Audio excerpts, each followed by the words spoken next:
Hall with the 2-yard TD run. That was the only touchdown as the Cardinals fell to the Broncos 38-12. When you look at the two quarterbacks, Clayton Tune, he finished 12 of 18, 119 yards. He's there. Pick, while Desmond Ridder was 10 of 16 for 111 yards. Ridder, however, was in the concussion protocol after a late hit late in that game. Tune went back in and unfortunately threw a pick six, which was not good to end the game. But joining us now to talk about it, Rudy Carpenter, former Sun Devil and NFL quarterback. You can always follow him on Twitter at RudyGCarp12. Rudy, as you look at the two quarterbacks right now, and if you had to make a decision, I know it's a small sample size, who would you lean towards as your number two of those two? Yeah, I agree with you. It's a small sample size, and because of that small sample size, I would probably lean in the direction of Desmond Ridder, especially because he's had starter experience when he was in Atlanta. He got into some games, played, understands what the regular season game speed is like. And I also think, too, that he's a little bit better of a runner than Clayton Tune.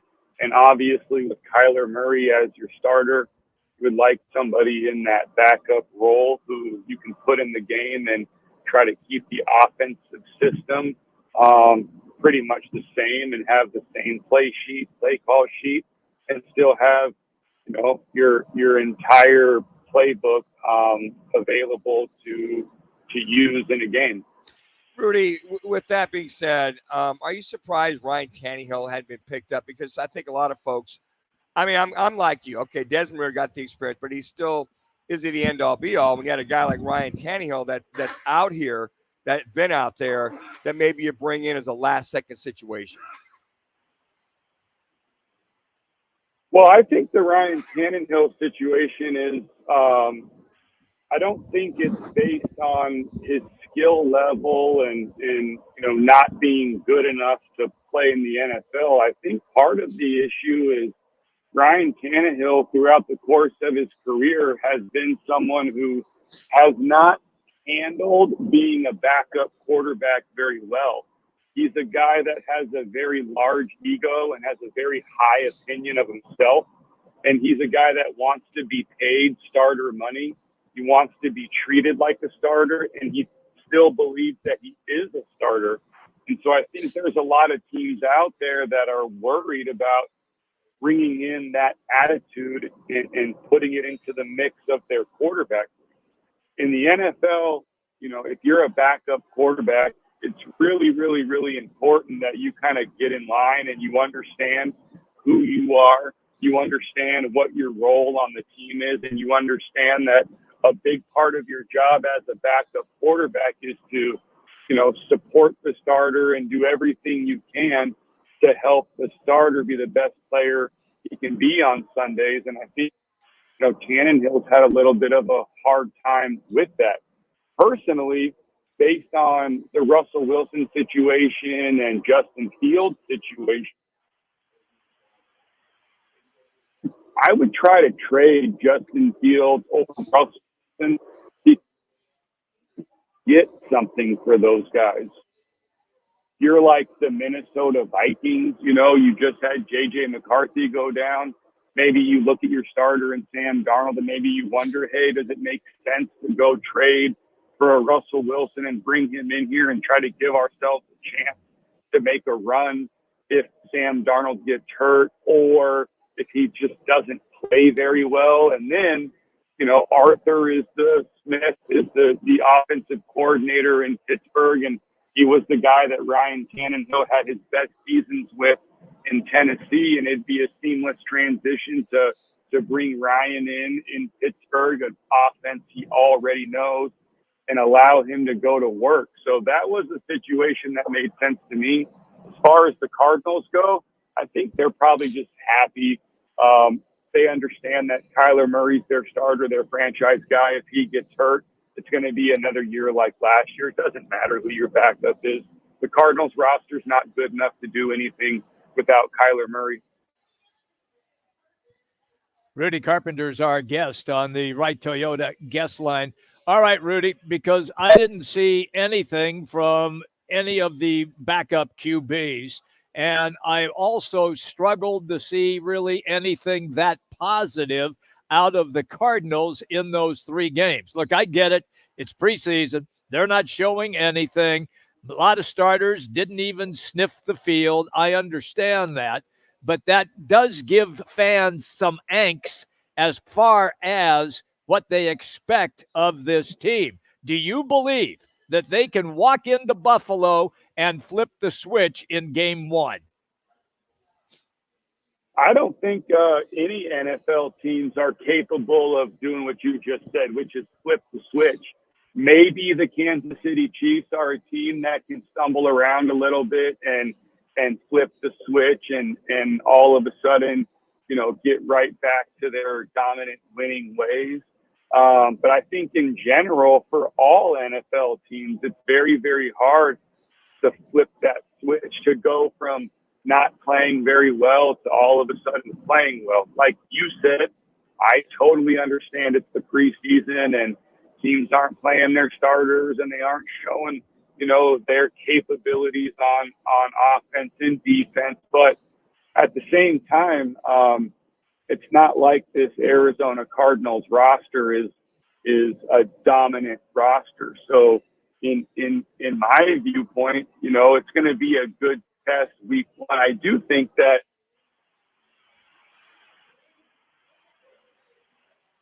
parity is good in the NFL. I mean, we see it every year where 8-8 teams make the playoffs.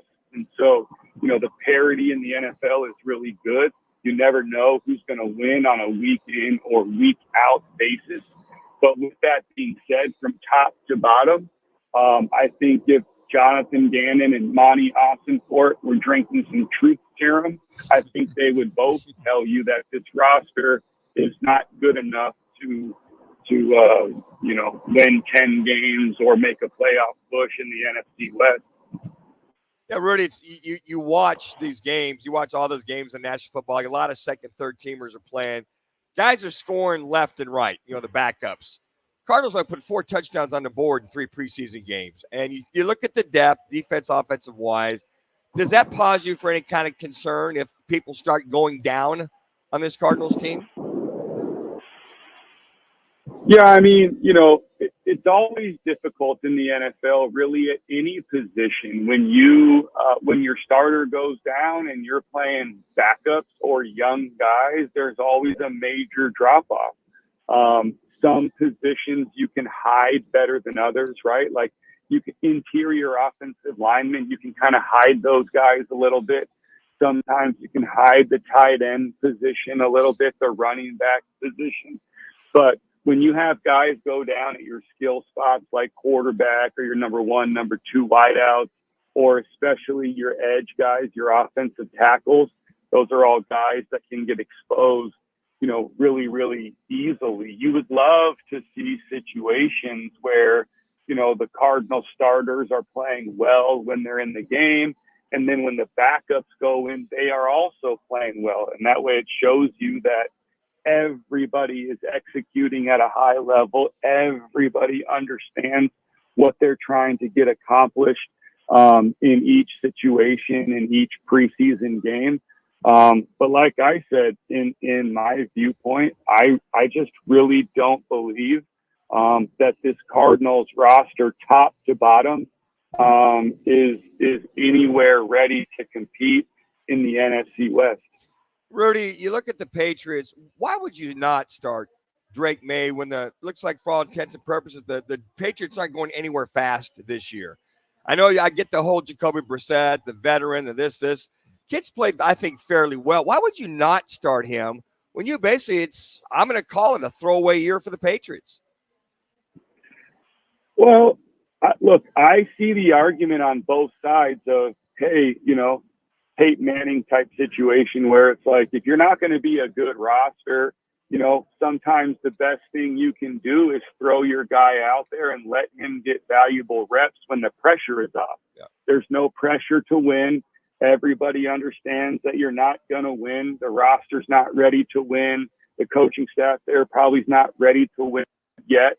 So, hey, it makes a lot of sense to throw the young guy out there and let him go see every type of look. Let him get a bunch of reps in just first and second down offense. Let him get a ton of reps in third down offense where he can go, third and short, third medium, third long, third and extra long, and see all the crazy exotic defensive fronts and exotic blitzes and exotic coverages that all the defenses are going to throw his way. And, I've said on this show many times that really the only way to learn playing the quarterback position is to get out there and play it and to take your lumps and to make your mistakes and to constantly learn. People talk about, well, you can learn as the backup. You can definitely learn as the backup, but you're going to learn much quicker when you're the guy out there as the starter seeing the looks. But I also think there's an argument to be made. I mean, it's a really long NFL season.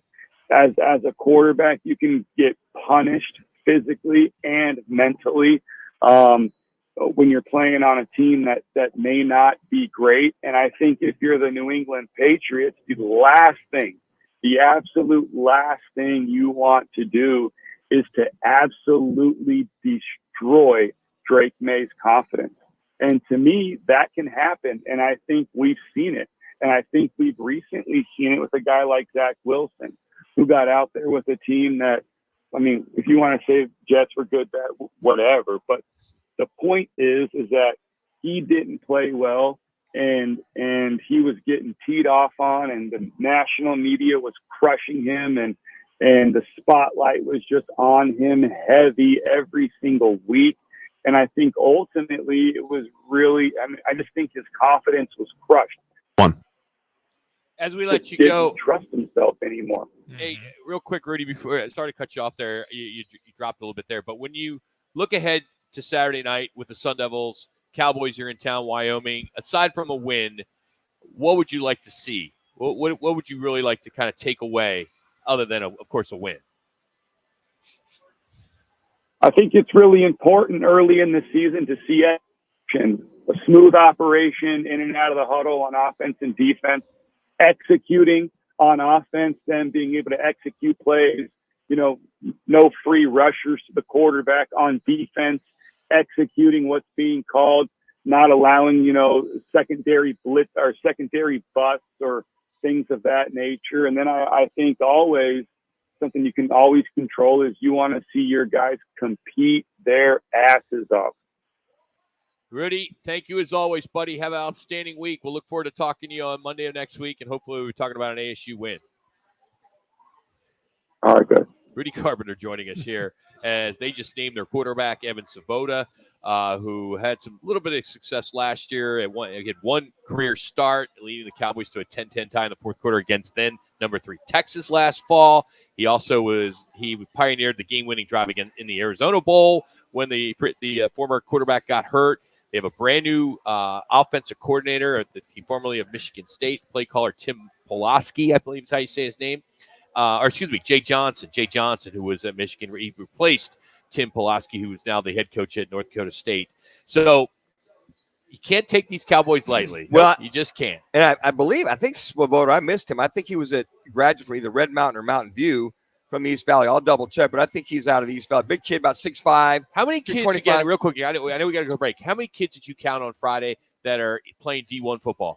16 quarterbacks. And there's another 4 or 5 playing FCS. So it's about 21. I think we had 8 should be starting this week. That's amazing. Football at 50 is next. The Fanatics refile suit against Cardinals Marvin Harrison Jr. They add his